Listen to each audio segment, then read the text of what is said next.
नमस्कार दोस्तों, हम फिर वॉइस ऑफ जॉय की 7वीं कड़ी को लेकर आपके सामने उपस्थित हुए हैं। और एक बात हम सबसे शुरू में बोलना चाहते हैं कि मास्क पहनिए हर कोई।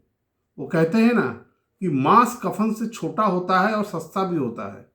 इसीलिए दोस्तों, मास्क को जरूर पहने।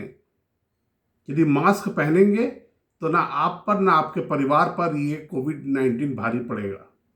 अब हम इस कोरोना पे आ जाते हैं, और आज की हमारी जो श्रृंखला है वो इन बातों का विश्लेषण करेगी, वो भी एक सरकारी दस्तावेज के आधार पर, कि कोविड-19 की महामारी का हमारे देश में किस प्रकार से प्रबंधन किया गया और किया जा रहा है, क्या कमी है भविष्य में और क्या इसमें सुधार करना चाहिए। तो इसके लिए कल शनिवार के दिन संसद की स्थायी समिति ने एक रिपोर्ट राज्यसभा के सभापति और देश के उपराष्ट्रपति श्री वेंकैया नायडू जी को सौंपा है, जिसका शीर्षक है कोविड-19 महामारी का प्रकोप और इसका प्रबंधन। ये जो प्रकोप है और इसका प्रबंधन भारत में किस प्रकार किया गया है। तो इसमें शुरू में ही इस बात को स्वीकार किया गया है कि स्थायी संसदीय समिति की रिपोर्ट में, कि कोविड-19 के दौरान भारत में सरकारी अस्पतालों में बिस्तरों की बेहद कमी थी। कोविड के मरीजों को भर्ती करने के लिए बिस्तरों की कमी थी। न केवल कोविड के मरीजों के लिए बिस्तर की कमी थी, जब उपलब्ध बिस्तरों को कोविड हॉस्पिटल में, डेडिकेटेड हॉस्पिटल में कन्वर्ट कर दिया जाता था, तो जो दूसरे मरीज थे उनके लिए बिस्तरों की कमी शुरू हो गई। तो कुल मिलाकर कोविड और नॉन कोविड दोनों मरीजों के लिए बिस्तर की कमी महसूस की गई, और इसका लोगों पर बड़ा कुप्रभाव पड़ा। लोग कहाँ पे भर्ती होंगे, कहाँ पे इलाज कराएंगे, इसके लिए लोग मारे मारे फिर रहे थे। तो ये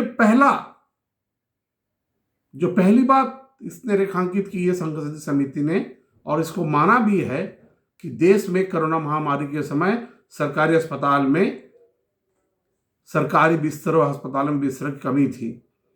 इतना ही नहीं, उन्होंने यह भी माना कि जब सरकारी अस्पतालों में कमी थी तो निजी क्षेत्र को भी इसकी अनुमति दी गई इलाज की और टेस्टिंग की। तो ये पाया गया कि सरकार के द्वारा कोई शुरुआत में स्पष्ट दिशा निर्देश और रेट तय नहीं किए गए थे, जिसके कारण इन निजी हॉस्पिटल्स में, कॉर्पोरेट हॉस्पिटल्स में इतने ज्यादा रेट लिए गए कि कई समाचार पत्रों ने तो इस संसदीय समिति की जो रिपोर्ट प्रकाशित की उसमें लिखा है कि कोविड-19 के दौरान निजी अस्पतालों, कॉर्पोरेट अस्पतालों में मरीजों को लूटा गया। ये डिस्क्रिप्शन बॉक्स में हमने डाल दिया डिटेल, आप लोग चाहें तो उसको देख सकते हैं, उन समाचार पत्रों को देख सकते हैं आप। और इसने यह भी माना संसदीय समिति में, यदि रेट तय कर दिए जाते, कम कर दिए जाते, तो कई मौतों को टाला जा सकता था। ये एक बहुत गंभीर बात है कि जब निजी क्षेत्र को अनुमति दी गई तो रेट भी तय करने थे, हर चीज के, एक एक चीज के रेट तय करने थे। बिस्तर में भर्ती के, ऑक्सीजन के, दवाइयों के, हर चीज के रेट तय करने थे। वो यदि तय कर दिए जाते तो कई मौतों को टाला जा सकता था। ये हम नहीं कह रहे हैं, हमारे देश की संसद की स्थायी समिति जो स्वास्थ्य पर है उसकी 123वीं रिपोर्ट कह रही है। इतना ही नहीं, इस रिपोर्ट ने इस बात को भी रेखांकित किया है कि हमारे देश में स्वास्थ्य पर जो सरकारी खर्च है बहुत कम है। सरकार स्वास्थ्य में बहुत कम खर्चा करती है।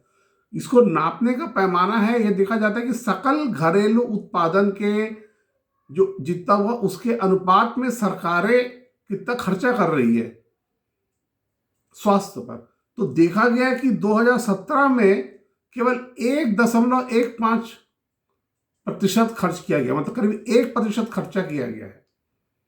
जबकि सरकार ने जो 1917 में एक राष्ट्रीय स्वास्थ्य नीति घोषित की थी, उसमें लिखा था कि 2025 तक हम इस स्वास्थ्य पर सरकारी या सार्वजनिक क्षेत्र के खर्चे को 2.5% के स्तर तक ले जाएंगे।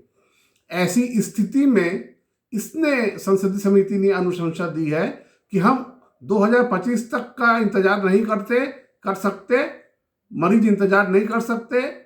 2 साल के भीतर ही इस स्वास्थ्य पर जो सरकार जो खर्च कर रही है उसको दुगना बढ़ाया जाए और 2.5% किया जाए। समिति ने इसके बारे में जो कोट लिखा है वो मैं कोट कर रहा हूं। The committee therefore strongly recommend that government to increase its investment in public health care system and make consistent effort to achieve the national health policy targets of expenditure up to 2.5% of GDP within 2 years as the set time frame of year 2025 is far away and the public health cannot be jeopardized till the time schedule. मैंने खर्च को बढ़ाना है, लेकिन संसदीय समिति कहना है कि 2 साल के अंदर यह बढ़ाइए। वैसे स्वास्थ्य क्षेत्र के जानकारों का कहना है कि भारत जैसे देशों के लिए यह आइडियली 6% होना चाहिए।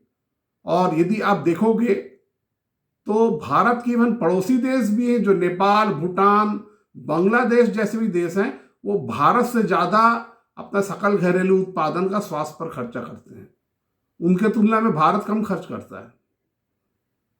इसी के साथ ही समिति ने माना है कि स्वास्थ्य सेवा देने के लिए जो डॉक्टर, पैरामेडिकल स्टाफ और लोगों ने जिस प्रकार से कुर्बानी दी और जिस प्रकार से उन्होंने काम किया, उसको साधुवाद दिया है, उसके लिए बधाइयां दी हैं। और उन्होंने कहा है कि कोविड-19 इलाज करते हुए जिन चिकित्सकों की मृत्यु हुई है, उन्हें शहीद का दर्जा दिया जाए और उनके परिवारों को पर्याप्त मात्रा में इसका अनुदान भी देना चाहिए, मुआवजा देना चाहिए। समिति ने इस बात पर भी जोर दिया है कि सरकारी सुविधाओं की कमी और महामारी के मद्देनजर सरकारी और निजी अस्पतालों के बीच बेहतर साझेदारी की जरूरत है। चूंकि भारत में सरकारी स्वास्थ्य सेवाओं से ज्यादा आज की तारीख में निजी स्वास्थ्य सेवाएं बढ़ गई है। लोग आधे 50% लोग सरकारी अस्पतालों में जाते हैं, तो 50% या 52% लोग निजी अस्पतालों में जाते हैं। तो इनके बीच में भी किस प्रकार आपस में बेहतर साझेदारी या सामंजस्य कायम किया जाए, इसको देखना पड़ेगा। और इस समिति ने माना है कि टेस्टिंग बहुत कम हो रही थी और टेस्टिंग की सुविधा बहुत कम है। जैसे शुरुआत में एनआईवी पुणे में ही इकलौता देश में एक ऐसा लैब था, एनआईवी पुणे, जहां पर कोविड-19 का टेस्ट होता था। उसके बाद 1 अप्रैल तक 2020 तक 1 अप्रैल तक इसकी क्षमता को बढ़ाकर 151 लैब हुए देश में। 31 जुलाई तक इस क्षमता को बढ़ाकर 1321 लैब हुए और अभी 10 नवंबर तक पूरे देश में 2082 लैबों में ही कोरोना की जांच हो सकती है। तो कोरोना जांच करने के लिए जो लैब है उनकी संख्या भी कम है।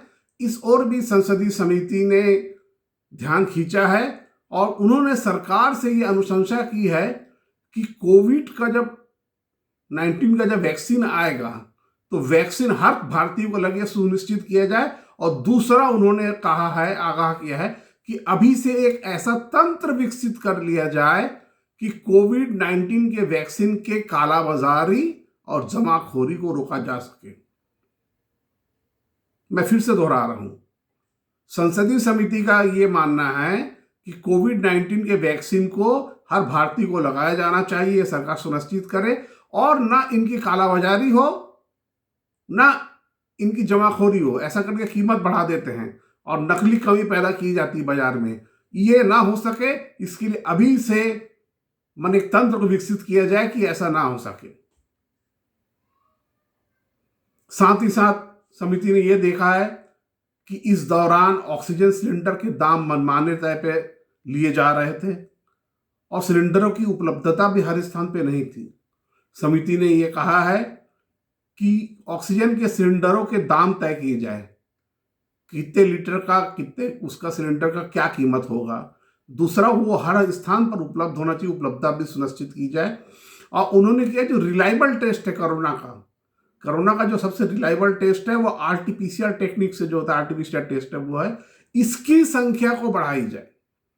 संसदीय समिति का ये मानना है कि आरटीपीसीआर टेस्ट की संख्या को बढ़ाई जाए ताकि मालूम चले कि कहाँ कितने वाकई में कितने लोगों को कोरोना हुआ है। और उनका ये कहना है कि गांव में भी इस जांच की सुविधा को उपलब्ध कराया जाए। अंत में समिति ने एक बात कही है जो स्वतंत्रता प्राप्ति के पहले 1946 में जो एक मैंने पहले के कड़ियों में बताया था, भोरे, सर जोसेफ भोरे के नेतृत्व भोरे समिति बनी थी, स्वास्थ्य पे अंग्रेजों ने बनाई थी।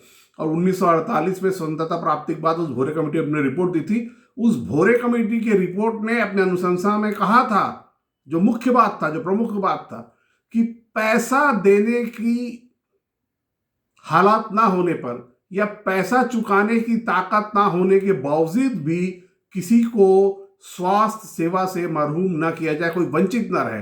पैसा नहीं है, पैसा नहीं दे पा रहा है, तो इस कारण उसको स्वास्थ्य लाभ नहीं मिलेगा, उसका इलाज नहीं होगा, ऐसा नहीं होना चाहिए। ये उन्होंने केवल कोविड के बारे में नहीं, टोटल कहा है, क्योंकि टोटल स्वास्थ्य के बारे में कहा है।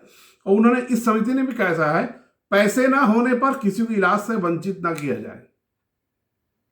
तो ये 10-11 मुख्य उसके पॉइंट्स हैं संसदीय समिति के, जिससे पता लगता है कि कोविड में किस प्रकार के हालात रहे हैं। तो इसको यदि संक्षेप में यदि हम समराइज करें तो स्वास्थ्य सुविधाओं की कमी थी, अस्पताल में बिस्तर नहीं थे, डॉक्टर नहीं थे, और साधारण मरीजों को भी तकलीफ हुई। उसका कारण यह है कि स्वास्थ्य पे भारत बहुत कम खर्च करता है, और चूंकि सरकार कम खर्च करता है तो इसका फायदा निजी क्षेत्र के कॉर्पोरेट अस्पतालों ने उठाया। जब उसके पास लोग गए तो वो इतने ज्यादा कीमत ले रहे थे, लोगों को, मैंने समाचार पत्रों ने कहा कि लोगों को लूटा गया निजी क्षेत्र के अस्पतालों में। और इस कारण यदि रेट तय कर देती सरकार पहले से, तो कई लोगों की जानें भी बचाई जा सकती है। और उन्होंने ये भी कहा है कि कोरोना के वैक्सीन की कालाबाजारी को रोका जाए। तो यह इस प्रकार से एक सरकारी दस्तावेज हमारे हाथ आ गई है, हमारे सामने आई है, कल शनिवार को पेश किया गया भारत के उपराष्ट्रपति के पास। तो उससे पता लगता है कि कोरोना के समय में क्या क्या कमी रही, क्या क्या हुआ है और आगे क्या करना है। जब यह रिपोर्ट क्या कहते हैं, वेबसाइट में अपलोड किया जाएगा, तब हम इसके बारे में और विस्तृत जानकारी देंगे। और दोस्तों, हम यहाँ पर अपनी इस कड़ी का समापन कर रहे हैं, लेकिन एक बार फिर से हम कह रहे हैं कि आप सब मास्क जरूर पहने। मास्क कफन से छोटा होता है, सस्ता होता है, और ना हम पे भारी पड़ता है, ना हमारे परिवार पर। नमस्कार।